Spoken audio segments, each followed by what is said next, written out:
부흥된 생활을 하고 목양하는 수고를 함으로써 주님의 오심을 위해 우리 자신을 준비함. 한 부흥된 생활과 또 목양함의 한 수고를 가짐에 의하여 주님의 오심을 위해 우리 자신들을 준비함. 우리에게 주님을 위하는 마음이 있다면 지금부터 우리는 매일 부흥되어 이기는 생활을 하고 주님을 위해 모든 것을 헌신하며 모든 시간을 구속하여 사람들을 접촉하는 데 힘써야 합니다. 성도들을 한 명 한 명 돌보십시오. 한 번에 너무 많은 사람을 접촉하기를 바라지 마십시오. 가장 효과적인 길은 느리지만 확실한 길입니다. 우리가 하루에 한 사람을 접촉한다면 1년에 365명을 접촉하게 될 것입니다. 어떤 교회에 3명의 장로들이 있는데 그들이 매일 사람들을 접촉한다면 1년 동안 그들은 모든 성도들을 여러 번 접촉할 수 있을 것입니다. 이렇게 하는 것이 많은 메시지를 전하는 것보다 훨씬 더 효과가 있습니다. 오늘날 도움이 필요한 형제 자매들이 많이 있습니다. 그러므로 우리는 최선을 다해서 이러한 형제 자매들을 접촉하여 사랑 안에서 관심하며 돌보아야 하고 이들을 돕고 목양하는 데 분투해야 합니다. 이제 우리는 우리의 모든 것과 모든 시간을 들여 사람들을 접촉하고 목양하는 이 문제를 회복해야 합니다. 오직 이렇게 함으로써만 에베소서 4장 12절부터 16절까지에서 볼 수 있는 그리스도의 몸의 유기적인 건축과 고린도전서 14장 26절에서 볼 수 있는 상호적인 집회가 우리 가운데서 실현되고 실행될 것입니다. 이것을 위해서 우리에게 그 기반이 되는 날마다 부흥되고 날마다 이기는 것이 필요합니다. 우리에게는 또한 우리의 승리를 유지하기 위해 주님의 사랑에서 흘러나오는 생활과 일이 필요합니다. 우리가 부흥된 생활을 하지 않거나 목양하는 데 수고하지 않는다면 오랫동안 이기지 못할 것입니다. 우리의 승리를 유지하는 다른 길은 없습니다. 우리의 승리를 유지해 주는 것은 주님을 향한 사랑에서 나온 생활과 일입니다. 우리에게는 이 두 방면이 모두 필요합니다. 그리스도인의 전쟁은 승리를 쟁취하기 위한 것이 아니라 실패를 피하기 위한 것입니다. 우리는 이미 이겼습니다. 우리는 승리의 위치에서 싸우고 승리를 유지하기 위해 싸웁니다. 승리는 이미 우리 손에 있습니다. 에베소서에서 언급된 전쟁은 이기는 이의 전쟁입니다. 우리는 싸움을 통해 이기는 이가 되는 것이 아닙니다. 우리는 이 둘을 구별할 줄 알아야 합니다. 사탄이 어떻게 우리를 유혹합니까? 사탄은 우리가 우리의 위치와 승리를 잊어버리게 합니다. 그는 우리를 눈멀게 하여 우리의 승리를 보지 못하게 합니다. 우리가 그의 계략을 받아들인다면 승리가 멀리 있고 우리의 손이 닿지 않는 곳에 있다고 느낄 것입니다. 우리는 주님의 승리가 완전하다는 것을 반드시 기억해야 합니다. 우리의 일생 전체가 이 승리에 포함될 정도로 이 승리는 완전합니다. 이것을 우리가 믿을 때 즉시 이기게 됩니다. 사탄은 패배했고 우리는 그리스도 안에서 이겼습니다. 사탄은 우리가 얻은 승리를 훔쳐가려고 합니다. 우리가 승리했다는 사실을 깨달을 때 사탄은 아무 일도 하지 못합니다. 그러므로 우리는 주 예수님의 일로 사탄의 일에 맞서야 합니다. 우리는 주님의 나타나심과 죽음과 부활과 승천을 통해 사탄을 대적합니다. 오늘날 우리는 주님께서 성취하신 일 위에 서 있습니다. 사탄이 우리를 공격할 때 우리는 이기려고 할 필요가 없습니다. 일단 우리가 이기려고 하는 생각을 아주 조금이라도 한다면 우리의 위치가 잘못되었기 때문에 실패하게 됩니다. 이기려고 노력하는 사람과 자신이 이미 이겼다는 것을 알고 대적하는 사람 사이에는 매우 큰 차이가 있습니다. 이것은 확실히 계시가 필요합니다. 우리는 주님의 나타나심을 보아야 합니다. 우리는 주님의 죽음과 부활과 승천을 보아야 합니다. 우리는 이 모든 것을 알아야 합니다. 주님의 오심을 위해 우리 자신을 준비하려면 우리는 부흥된 생활, 곧 매일 새로워지는 생활을 함으로써 우리의 승리를 유지해야 합니다. 이러한 새롭게 됨이 매일 아침 신선해져야 합니다. 날마다 새로운 출발을 가지려면 우리는 아침 일찍 주님을 누려야 합니다. 매일 아침 우리는 우리의 해이신 주 예수님께서 우리 안에서 떠오르시도록 허락해 드려야 하며 그럴 때 새로워질 수 있습니다. 우리는 아침 일찍 일어나 주님과 교통해야 하며 주님 새로운 시작을 주셔서 감사합니다. 이 날이 저의 생애에 기념이 될 만한 날이 되게 해 주십시오. 라고 기도할 수 있습니다. 바로 이것이 우리가 말하는 아침마다 부흥되는 것입니다. 새로운 시작을 가지기 위해서 매일 아침 우리는 그리스도께서 우리의 속죄 제물이신 것에 근거하여 그리스도를 우리의 번제물과 화목제물로 드려야 합니다. 우리는 매일 이렇게 해야 할 뿐 아니라 달콤한 방식으로 깊은 속에서부터 이렇게 해야 합니다. 매일 아침 그리스도를 우리의 번제물로 취하는 것은 절대적으로 하나님의 만족을 위해 사신 분이시자 우리가 그러한 생활을 할 수 있도록 하는 생명이신 그리스도를 취하는 것입니다. 부흥된 생활을 하기 위해 우리는 극도로 주님을 사랑하며 그리스도를 가장 충만하게 누리고 얻는 것을 하루의 목표로 삼아 그분을 향해 사는 사람들이 되어야 합니다. 마태복음 13장 43절에서 이기는 이들은 그들의 아버지의 왕국에서 빛나는 해에 비유됩니다. 해는 매일 아침 새롭게 떠오릅니다. 이기는 이들이 되려면 해와 같이 우리 또한 매일 아침 일어나 주님에 의해 부흥되어야 합니다. 우리는 해를 따라 매일 아침 부흥되고 새로운 시작을 가져야 합니다. 우리의 길은 여명의 빛 같아 점점 더 밝게 빛나 한낮에 이릅니다. 나는 고린도후서 4장 16절에 나날이라는 바울의 표현을 좋아합니다. 그리스도인의 생활에는 단지 하루만 있는 것이 아닙니다. 우리는 나날이 새로워지고 있습니다. 이것은 매일매일 우리가 주님으로 말미암아 부흥되어야 함을 의미합니다. 우리가 어제 아침에 부흥되었을지 모르지만 오늘 아침에 또 한 번 부흥되는 것이 필요하고 내일 또다시 부흥되는 것이 필요합니다. 매년 우리에게는 나날이 새로워지기 위해 365번의 부흥이 필요합니다. 365번의 부흥이 필요합니다. 매일 우리는 새롭게 되는 것이 필요하고 이렇게 새롭게 됨으로써 나날이 신선해져야 합니다.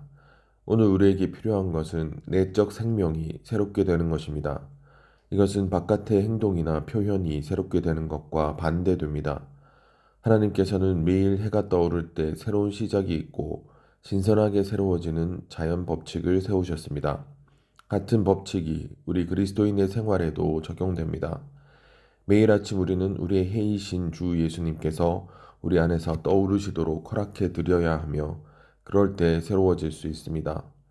이것을 위해 우리 모두는 아침에 일찍 일어나야 합니다. 그러나 일찍 일어나려면 일찍 자야 합니다. 일찍 일어날 때 그리스도인은 엄청난 혜택을 얻습니다. 매일 아침 해 뜰 때가 우리가 일어나서 주님과 교통을 가져야 할 때입니다. 우리는 주님께 이렇게 기도해야 합니다. 주님 새로운 시작을 주셔서 감사합니다. 이 날이 저의 생애에 기념이 될 만한 날이 되게 해 주십시오. 한면에서 우리는 이렇게 신선한 헌신을 하며 주님 앞에서 기다립니다. 다른 한면에서 우리는 주님에게서 신선한 은택과 빛비춤을 받습니다. 이 모든 신선함으로 우리는 자연스럽게 부흥될 것입니다. 이것이 우리가 말하는 아침마다 부흥되는 것입니다. 이것이 또한 바울이 나날이 새로워지고 있다고 말했던 것입니다. 이렇게 새롭게 되는 것은 매일 아침 일찍 일어납니다. 나는 이것이 우리 가운데 합당하게 실행되기를 바랍니다. 모든 동역자들과 장로들은 모든 곳에서 이러한 나팔을 불어서 모든 성도들이 일찍 자고 일찍 일어날 수 있도록 일깨워야 합니다. 일어나자마자 우리는 주님을 합당한 방식으로 접촉해야 합니다. 우리는 아무리 바쁘다 해도 아무리 중요한 일이 있다 해도 주님을 접촉하기 전에 그것들을 제쳐두어야 합니다. 주님과의 이러한 접촉은 되도록이면 30분은 되어야 합니다. 최소한 15분 동안은 주님을 접촉해야 합니다. 이것은 우리가 쉽게 할 수 있는 것이어야 합니다. 레위기 6장 12절은 우리에게 제사장은 아침마다 제단 위에 장작을 불피우고 그 제단 위에 번제물을 가지런히 놓은 다음이라고 말합니다.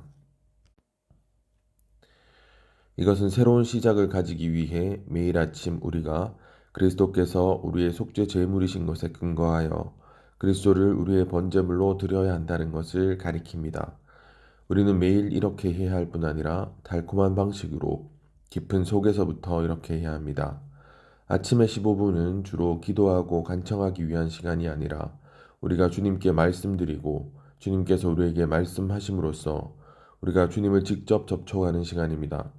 이런 이유로 이 시간을 보내는 가장 좋은 길은 우리가 누릴 수 있는 방식으로 주님의 말씀 몇 절을 기도로 읽음으로 주님으로 채워지는 것입니다.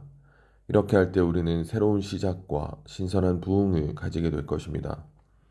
그리스도인의 생활은 제단과 천막의 생활입니다. 제단은 하나님을 향한 것이고 천막은 세상을 향한 것입니다. 하나님께서는 그분의 자녀들이 이 땅에서 제단을 쌓고 천막에서 살기를 요구하십니다.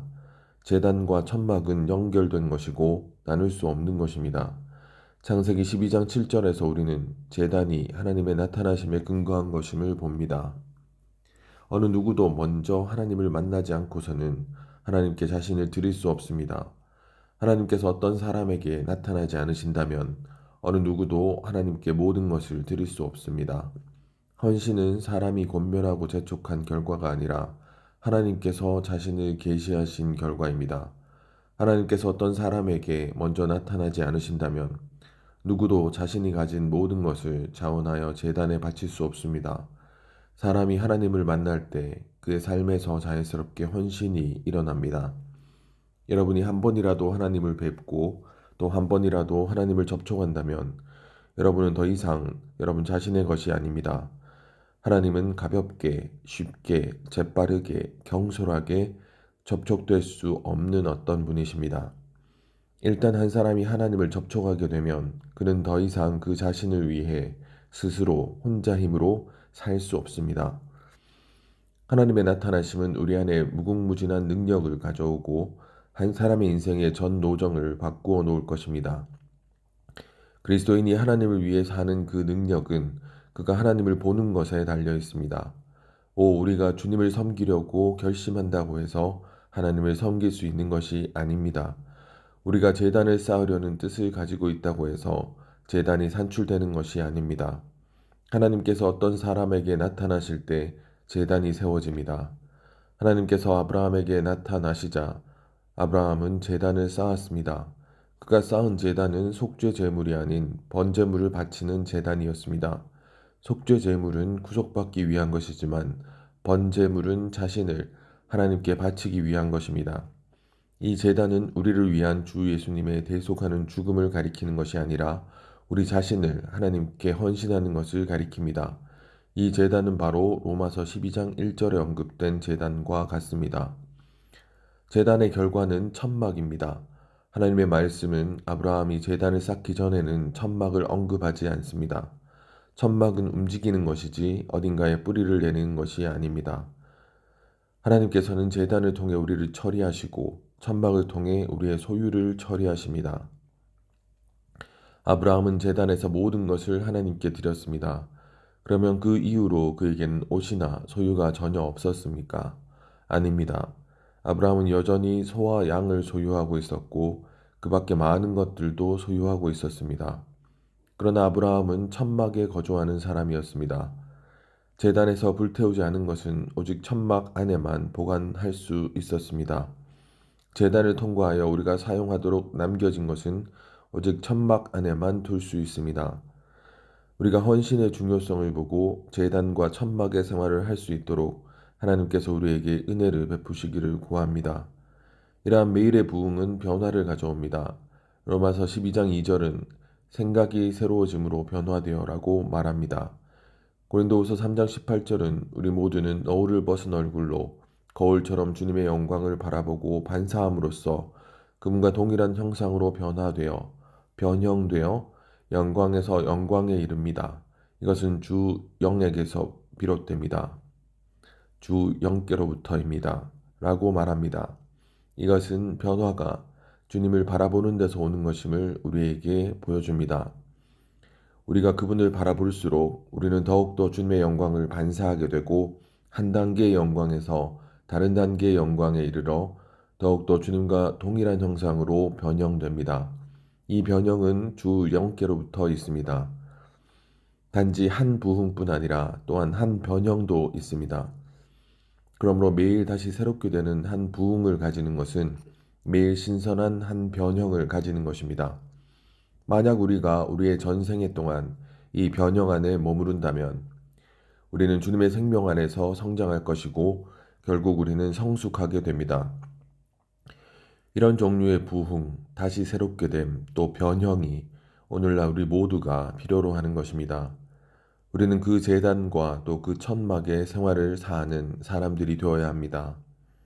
하나님께서 우리에게 나타나신 결과로 우리는 헌신을 하게 되며 제단을 쌓게 됩니다. 제단은 우리의 온 존재와 우리가 가진 모든 것을 하나님의 목적을 위해 하나님께 드림으로써 그분께 경배하기 위한 것입니다.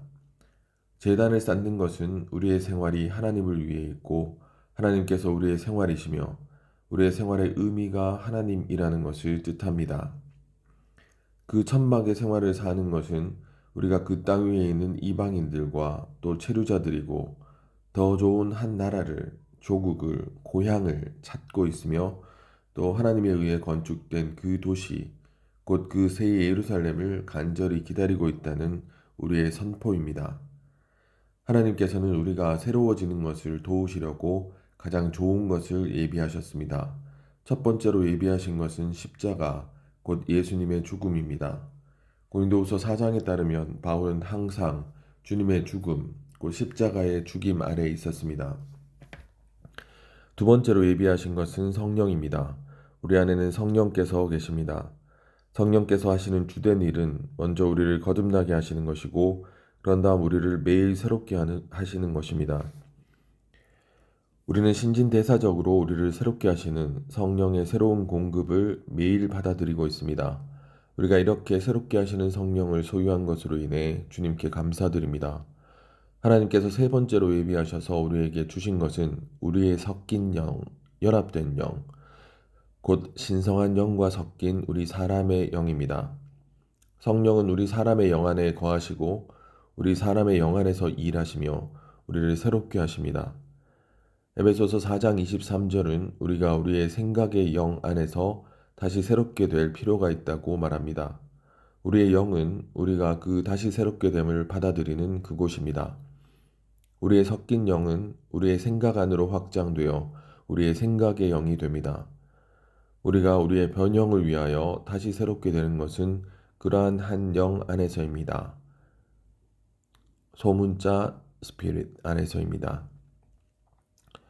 많은 그리스도인 교사들은 사람들에게 그들이 주님께 순종하는 것에 유의한다면 고난을 덜 받을 것이라고 말합니다. 그러나 교회사를 통하여 볼 때 많은 영적인 사람들의 체험은 정반대였습니다. 우리는 고난 가운데 있을 때 그 다시 새롭게 됨을 받아들일 필요가 있습니다. 그러지 않으면 우리가 통과한 고난은 아무 의미가 없게 될 것입니다. 우리 안에는 피난처가 있습니다. 이 피난처는 우리의 영입니다. 우리는 생각에서 영으로 돌이켜야 합니다. 그럴 때 우리는 어떠한 공격을 받을지라도 보호받고 숨겨지며 감추어질 것입니다. 우리가 다시 새롭게 될 것은 우리의 영 안에서입니다. 십자가와 성령과 우리의 영에 더해서 우리는 거룩한 말씀을 가지고 있습니다. 몸의 머리이신 분께서는 말씀 안에 있는 씻는 물로 그분의 몸인 교회를 깨끗이 하십니다. 나는 영을 따라 행하는 것을 말하는 로마서 8장 4절에 대해 생각할 때 씻음을 받습니다. 우리 모두는 매일 말씀 안에 있는 물로 씻김을 받을 필요가 있습니다. 우리가 말씀에 나아올 때 어떤 장이나 절이든 말씀은 우리를 씻을 것입니다. 말씀 안에는 우리를 씻는 물이 있습니다. 씻음은 다시 새롭게 함과 동의어입니다. 십자가, 성령, 우리의 섞인 영, 거룩한 말씀이라는 네 가지 항목들로 우리는 그 다시 새롭게 됨을 받아들일 수 있습니다. 주님의 상에 올 때마다 우리는 다시 새롭게 됨을 필요로 합니다. 주 예수님께서는 상을 세우시면서 이렇게 말씀하셨습니다. 내가 이제부터 내 아버지의 왕국에서 여러분과 함께 새 것을 마시는 그날까지 포도나무에서 난 것을 결코 마시지 않겠습니다. 마태복음 26장 29절. 주님은 여기에서 하나의 원칙을 세우셨습니다. 주님께서 세우신 상은 새로운 것이었고 주님께서 그분의 아버지의 왕국에서 받으실 상도 새로운 것일 것입니다. 우리는 부정적인 것은 무엇이든지 우리를 낡아지게 하는 원인과 요인임을 깨달아야 합니다. 우리는 주님의 상에 올 때 가장 먼저 철저히 자백해야만 합니다. 우리는 우리와 하나님 사이, 우리와 다른 사람들 사이에 있는 부정적인 것들은 무엇이든지 자백하고 처리해야 합니다. 우리를 낡아지게 만드는 또 다른 것은 다른 사람들을 용서하지 않는 것입니다. 항상 사람들을 용서하고 항상 용서를 구하기를 힘쓰십시오. 다른 사람의 마음을 상하게 하는 것이 우리를 낡아지게 하는 원인입니다. 우리는 우리의 배우자에게 이렇게 말하기를 반드시 배워야 합니다. 미안해요. 나를 용서해 주세요. 우리는 이 교통이 날마다 우리의 체험이 되어서 우리가 나날이 다시 새로워짐에 그 실제 안으로 더 많이 들어갈 수 있도록 기도할 필요가 있습니다. 우리는 네 가지 항목들을 통해 날마다 다시 새로워지는데 이는 그 십자가, 우리를 그 신성한 생명으로 재조정하시고 수리하시고 다시 만드시고 새로 만드시고 개조하시는 고치시는 성령, 우리의 섞인 영, 또 하나님의 거룩한 말씀입니다. 우리는 새로움 안에서 주님의 상에 나아올 필요가 있습니다. 주님은 절대로 낡은 상을 취하지 않으십니다. 우리는 죄송합니다. 저를 용서해 주십시오. 라고 말하는 것을 배움에 의해 다시 새롭게 될 필요가 있습니다. 우리는 우리가 고난 가운데 있을 때 매일 아침 주님의 새로운 자비를, 연민들을 받아들여 우리가 그분의 다시 새롭게 하심을 체험할 필요가 있습니다. 그러지 않으면 우리는 동일한 상태로 남아있고 우리가 통과한 고난은 아무 의미가 없게 될 것입니다. 우리에게 아버지의 사랑하시고 용서하시는 마음과 구주의 목양하시고 찾으시는 영이 없는 것이 우리가 열매를 맺지 못하는 이유입니다.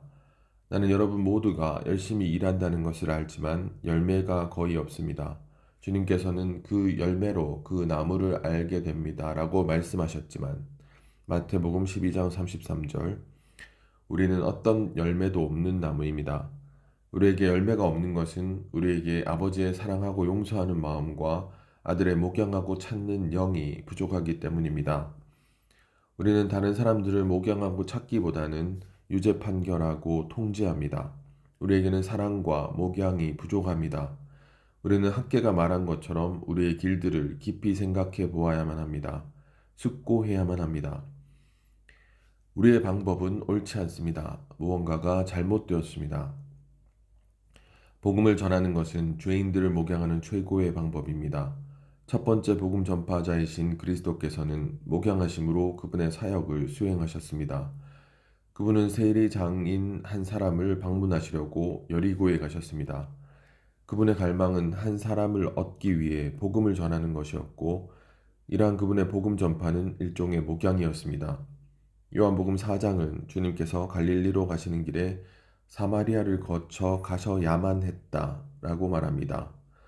그분께서는 이전에 남편 5이 있었던 죄 많은 사마리아 여인을 접촉하시려고 주요 도로에서 벗어나 야곱의 우물에서 가까운 수가로 우회하셨습니다. 주님께서는 그녀가 야곱의 우물에 올 것을 미리 아셨습니다. 야곱의 우물은 그리스도의 예표이며 그리스도는 샘 솟아올라 영원한 생명에 이르게 하는 물의 원천이십니다. 우리는 단 한 사람을 얻기 위해 일부러 수가로 우회하신 주님의 본을 배워야 합니다. 한 사람을 얻기 위해 3년을 들이는 것은 가치가 있습니다. 우리가 3년을 들여 지속적으로 한 사람을 방문한다면 그를 얻게 될 것입니다. 12년 후에 우리를 따라 교회 집회에 오는 새로운 4사람이 있을 것입니다. 대제사장이신 그리스도께서는 교회들을 보양하시기 위해 신성 안에서 그분의 가슴의 금띠로 상징된 그분의 신성한 사랑으로 등잔대들인 교회들을 돌보십니다. 요한계시록 2장과 3장은 그리스도께서 등대들을 돌보시는 것을 계시합니다. 한면으로 그분께서는 교회의 등불의 심지를 정돈하시는데 7 교회들에게 보내신 7 서신들에 언급된 모든 잘못과 부족과 실패와 결점을 잘라내십니다. 인성 안에서 그리스도께서는 정돈하는 일을 가장 능숙하게 하심으로써 교회들을 소중히 보살피십니다. 그리스도는 또한 힘있는 띠인 신성을 지니신 대제사장으로서 세 단계로 된 충만한 사역 안에 계신 모든 것을 포함하시는 그리스도이신 그분 자신으로 우리를 보양하십니다. 그리스도께서는 교회들이 그분의 신성한 생명 안에서 자라고 성숙하며 그분에 의해 7배로 강화됨으로써 이기는 이들이 되도록 신성 안에서 교회들을 보양하십니다. 오늘날 우리의 그리스도께서는 우리의 대제사장이십니다. 인성 안에서 그분은 쉽게 우리의 연약한 느낌을 공감하십니다. 그분께서는 인성 안에서 우리를 소중히 보살피고 계십니다. 동시에 신성 안에서 그분께서는 그분의 인격에, 그분의 위격의 모든 긍정적인 방면으로 우리를 보양하고 계십니다. 그분께서는 회복 안에서 두 방식으로 교회들을 돌보고 계십니다. 인성 안에서 그분은 우리를 소중히 보살피셔서 합당하게 만드시고 기쁘고 즐거우며 편안하게 해주십니다. 신성 안에서 그분께서는 우리를 보양하셔서 우리가 신성한 생명 안에서 자라고 성숙함으로 그분의 이기는 이들이 되어 그분의 영원한 경륜을 성취하도록 하십니다. 주님의 오심을 위해 우리 자신을 준비하려면 그리스도의 하늘에서의 사역에 참여함으로써 우리의 승리를 유지해야 합니다. 그리스도의 하늘에서의 사역은 바로 그리스도의 몸으로 귀결되는 교회인 하나님의 양떼를 돌보기 위해 그분의 어린 양들을 먹이고 그분의 양들을 목양하는 것입니다. 우리는 주 예수님께서 하나님의 영원한 경륜을 수행하시기 위한 그분의 사역에서 보여주신 본에 따라 사람들을 목양해야 합니다. 우리는 예수님의 인성 안에서 사람들을 보살펴야 하며 그들을 행복하게 하고 즐겁고 편안한 느낌을 가지게 해야 하며 그리스도의 신성 안에서 사람들을 보양해야 합니다. 세 단계의 사역 안에 계신 모든 것을 포함하시는 그리스도를 그들에게 먹여야 합니다. 그리스도께서는 사마리아를 거쳐 가시다가 의도적으로 우회하여 수가라는 동네에 가셔야 했는데 그것은 부도덕한 한 여인을 얻으시기 위해서였습니다. 주님께서는 그녀에게 마실 물을 좀 달라고 부탁하심으로써 그녀를 보살피셨는데 이것은 생명수의 강이신 흐르시는 삼일 하나님으로 그녀를 보양하시기 위해서였습니다. 죄가 없는 분이신 주님께서는 가늠한 여인을 유죄 판결하지 않으시고 법리적으로, 사법적으로 재판에 의해 그녀의 죄들을 용서하시고 유기적으로 그녀를 죄들에서 해방하심으로써 그녀를 보살피셨습니다. 그리스도께서 십자가의 못 박히심을 통해 첫 번째로 구원하신 사람이 사형 선고를 받은 강도였다는 것도 또한 의미심장합니다. 주님께서는 세리장인 한 사람을 방문하여 얻으시려고 여리고에 가셨으며 이러한 주님의 복음 전파는 일종의 목양이었습니다. 주님께서는 또한 어린 아이들에게 안수하심으로써 그들의 부모들을 보살피셨습니다. 금등잔대들인 교회들을 돌보시는 데 있어서 승천하신 주님께서는 거니시는 그리스도이시고 말씀하시는 영이십니다. 교회들 가운데를 거니심으로써 그분께서는 각 교회의 상태를 알게 되시고 그런 후에 그분께서 보신 것에 따라 우리에게 말씀하시는데 이것은 교회들 안에 있는 모든 성도들을 그분의 이기는 이들이 되게 하시려는 목표를 위해 그들을 신진대사적으로 또 유기적으로 변형시키시려는 것입니다. 우리는 모든 사람이 약하지만 자신은 약하지 않다는 태도를 지니고 있을지도 모릅니다. 즉 우리는 자신이 강하다는 느낌을 가지고 있을지도 모릅니다. 고린도 전서 9장 22절에서 바울은 약한 사람들을 얻기 위하여 약한 사람들에게는 내가 약하게 되었습니다. 라고 말했습니다. 이것은 우리가 약한 사람의 수준에까지 내려가야 한다는 것을 의미합니다. 아픈 이들에게 우리는 아픈 사람의 수준에까지 내려갑니다.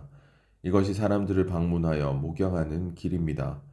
바울은 또한 누가 걸려 넘어지면 나 자신도 애타지 않겠습니까? 라고 말합니다. 고린도후서 11장 29절. 이것은 하락하여 넘어진 모든 사람 때문에 슬퍼하고 분개하여 애가 타는 것입니다. 이것은 하나님의 양떼를 돌보는 선한 목자로서의 바울의 본을 보여줍니다. 바울은 사도행전 20장에서 에베소의 장로들과 말할 때 자신이 대중 앞에서나 이 집 저 집에서 그들 가르쳤다고 말했습니다. 그의 모든 수고에 더하여 그는 여전히 성도들의 가정을 이 집 저 집 방문했습니다. 그는 이렇게 함으로써 성도들을 온전하게 했습니다. 그는 주저하지 않고 유익한 것이라면 무엇이든지 그들에게 선포했고 하나님의 모든 의결을 그들에게 선포했습니다. 사도 바울이 한 온전하게 하는 일은 얼마나 놀라운지요. 바울은 거듭거듭 성도들의 각 가정에 다시 가서 그들을 권유하며 눈물로 그들을 훈계했습니다. 사도는 동정과 눈물로 가득한 말을 해야 합니다.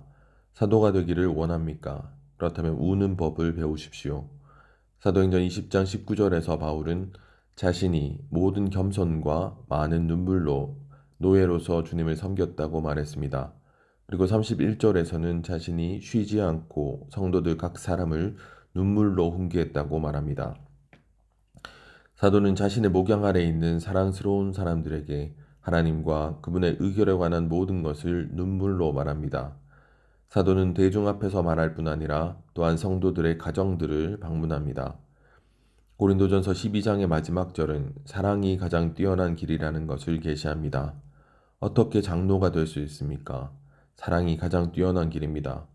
어떻게 동역자가 될 수 있습니까? 사랑이 가장 뛰어난 길입니다. 어떻게 사람들을 목양합니까? 사랑이 가장 뛰어난 길입니다. 사랑은 신원하고 사람들을 가르치는 가장 뛰어난 길입니다. 사랑은 우리가 무엇이 되든 무엇을 하든 가장 뛰어난 길입니다. 교회는 사람들을 잡아들이는 경찰서나 심판하는 법원이 아니라 믿는 이들을 양육하는 가정입니다. 부모들은 아이들의 상태가 나빠질수록 그들에게 더 많은 양육이 필요함을 알고 있습니다. 교회는 아이들을 양육하는 사랑이 있는 가정입니다. 또한 교회는 병든 이들을 치료하고 회복시키는 병원입니다. 마지막으로 교회는 이해력이 부족하고 배우지 못한 사람들을 가르치고 온전하게 하는 학교입니다. 우리 교회가 가정이자 병원이자 학교이기 때문에 동역자들과 장로들은 주님과 하나 되어 사랑 안에서 다른 이들을 양육하고 치료하며 회복시키고 가르쳐야 합니다. 사랑은 덮어주고 건축합니다. 그러므로 사랑은 우리가 그리스도의 몸을 건축하기 위해 무엇이 되든 무엇을 하든 가장 뛰어난 길입니다. 나는 우리가 목양에 관한 이러한 부담을 받아들임으로 우리 가운데 진정한 부흥이 있기를 바랍니다. 모든 교회가 이러한 가르침을 받아들여 그리스도의 놀라운 목양에 참여한다면 회복 안에 큰 부흥이 있을 것입니다. 우리는 이전에 많이 말하고 가르쳤지만 목양이 아주 부족했습니다. 목양과 가르침은 우리가 주님과 함께 움직이기 위한 두 발과 같습니다. 우리의 목양은 항상 가르침과 함께 해야 하고 우리의 가르침은 항상 목양과 함께 해야 합니다. 우리는 하나님의 양떼를 돌보기 위해 젖을 먹이는 어머니와 권유하는 아버지처럼 성도들을 목양한 사도 바울의 본에 따라 사람들을 목양해야 합니다.